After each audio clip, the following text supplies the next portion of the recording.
साबुदाणा खिचडी आणि वडे खाऊन जर कंटाळला असाल ना तुम्ही, तर आज आपण नवरात्री स्पेशल मस्त उपवासाचे आप्पे कसे करायचे ते बघूया.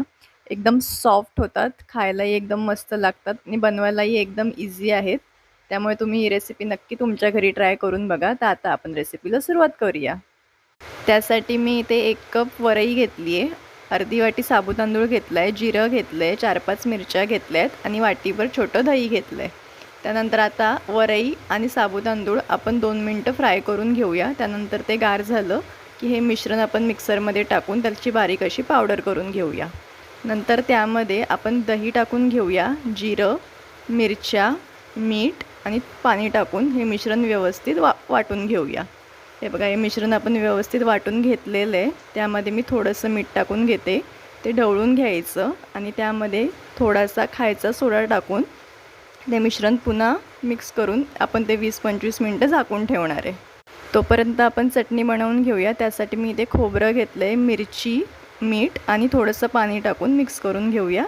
हे बघा, मिक्सरमध्ये मी इथे छान वाटून घेतलं आहे. आता आपण आप्पे बनवायला घेऊया. मिश्रण बघा किती छान झालं आहे आपलं इथे तयार.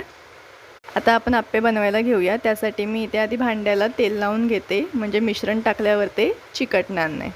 तर आता आपण एक एक करून सगळ्या पात्रांमध्ये मिश्रण टाकून घेऊया. हे बघा, इथे मी मिश्रण सगळीकडे टाकून घेतलं आहे. आता 5 मिनटं मी यावरती झाकण लावून ठेवून दिलं होतं.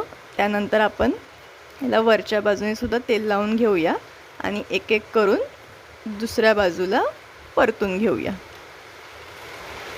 तुम्हाला जर याचा पूर्ण व्हिडिओ बघायचा असेल तर लिंक मी डिस्क्रिप्शन बॉक्समध्ये दिलेली आहे. आता पुन्हा बघा, मी दुसऱ्या बाजूनी वरती झाकण लावून ठेवलं होतं.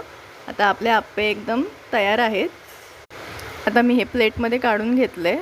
बघू शकता तुम्ही आपले आप्पे आणि चटणी किती छान झालेत, एकदम सॉफ्ट झालेत, मस्त मऊ. तुम्हीसुद्धा नक्की ट्राय करून बघा. आणि हां, जर तुम्हाला माझ्या अशाच नवीन नवीन रेसिपी पाहायच्या असतील तर सेजस रेसिपीला लाईक करा, शेअर करा, कमेंट करा आणि हां, सेजस रेसिपीला सबस्क्राईब करायला विसरू नका.